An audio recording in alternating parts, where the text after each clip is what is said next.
المشاهدين.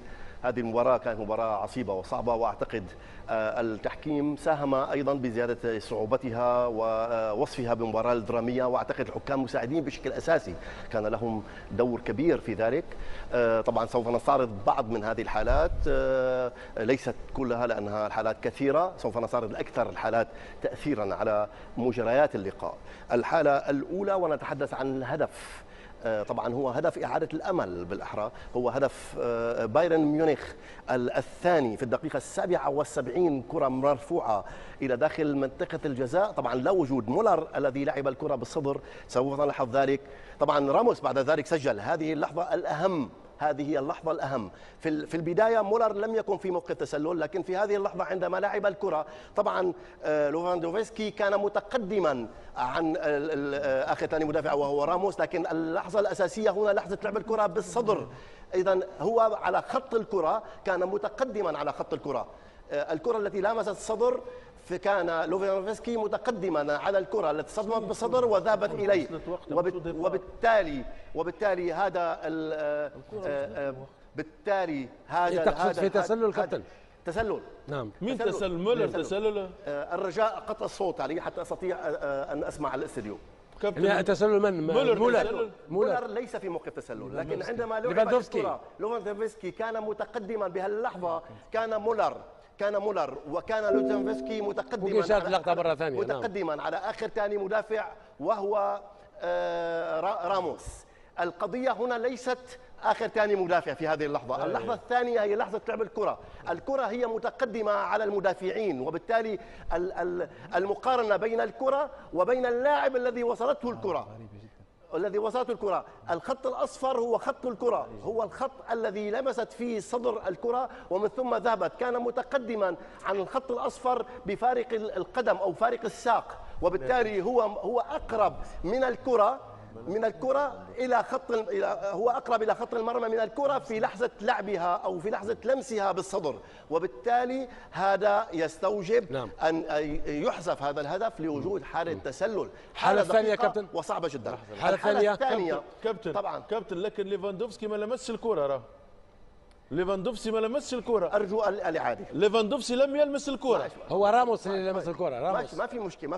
لا أنا أردتك أن توضح. لأنها مهمة جدا للمشاهدين. ما في مشكلة، واضح. ناتشو لمس الكرة تماما.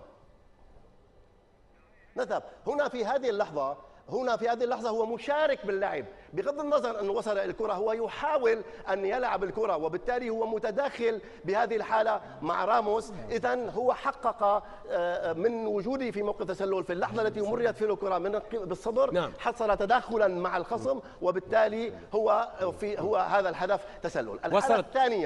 الحالة الثانية بطبيعة الحال الإخراج كان سيئا في هذه الحالة، لأنه لم يرينا اللحظة التي لعبت فيها الكرة. هنا نتحدث هنا هجمة، ومن ثم هناك المخرج يعيد إحدى اللقطات الأخرى. هنا فيدال يقوم، ليست هذه الحالة. نعم. طبعا فيدال يقوم بعملية ركل. هنا الحكم طبعا لم يشاهد الحالة بوقتها الطبيعي، لأن كان هناك إعادات. الحكم أبرز البطاقة الصفراء ومن ثم حمراء، وهنا ندقق هنا هذه اللحظة هي لحظة ركل بأسفل القدم على قدم الآخر. هذه اللحظة نقف. أرجو الرجاء الوقوف. ليس احتكاك يعني كابتن؟ لا طبعا هذا احتكاك. أرجو التقدم كمان، أرجو التقدم. هذه اللحظة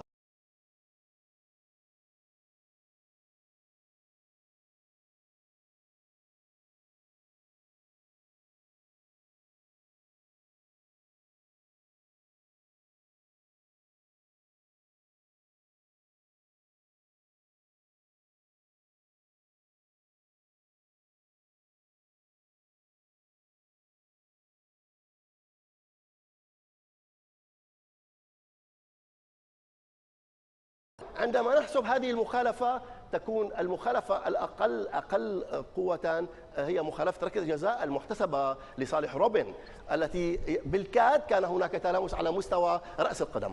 هذه الحالة الثالثة في الدقيقة 105، هدف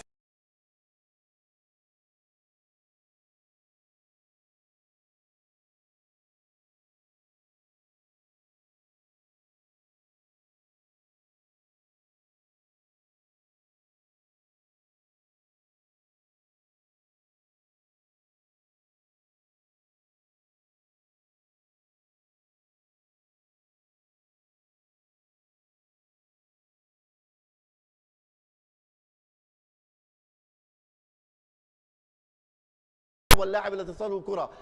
زاوية ممتازة ومثالية لتقييم صحيح لوجود حالة تسلل. استغرب ذلك. طبعا لعبت الكرة، نستمر لنلحظ. طبعا حتما سيكون هناك تغيير لأوضعية اللاعبين. تغيرت وضعية اللاعبين عندما استلم كريستيانو الكرة، كان قد ألابا قد عاد ليقوم بعملية تغطية. اللحظة هي الأهم، لحظة لعب الكرة. يبدو أن الحكم لم يعير انتباه أو تركيز كافي للحظة لعب الكرة، وهي قضية ذات أهمية، وهذا من صلب عمله. الحالة الثالثة في الدقيقة 110، هجمة مرتدة واختراق من مارسيلو، ومن ثم يلعب الكرة عرضية. حالة تسلل واضحة أيضا. للأسف هنا الحكم بقي مع أخي ثاني مدافع، يجب أن يتقدم، يترك أخي ثاني مدافع ويذهب مع الكرة. هذه اللحظة كريستيانو الحكم مساعد خلف سابق الكرة، سابق الكرة. نعم. كما هي لحظة لوفنسكي الذي تدخل مع الخصم. إذا هنا أيضا حالة تسلل، تدخل في اللاعب، وطبعا هو متقدم بالمقارنة مع الكرة، هو متقدم، هو أقرب إلى خط المرمى كريستيانو. لحظة تمرير من زميله مارسيلو، وبالتالي قرار الحكم أيضا خاطئا. 3 أهداف أعتقد جعلت المباراة دراماتيكية، وجعلتنا يمكن أن نذهب باتجاه وقتين إضافيين. وطبعا هذه هي كرة القدم. طبعا لدينا حالات أخرى إذا تمكنا سنستعرضها في الحصيلة. شكرا.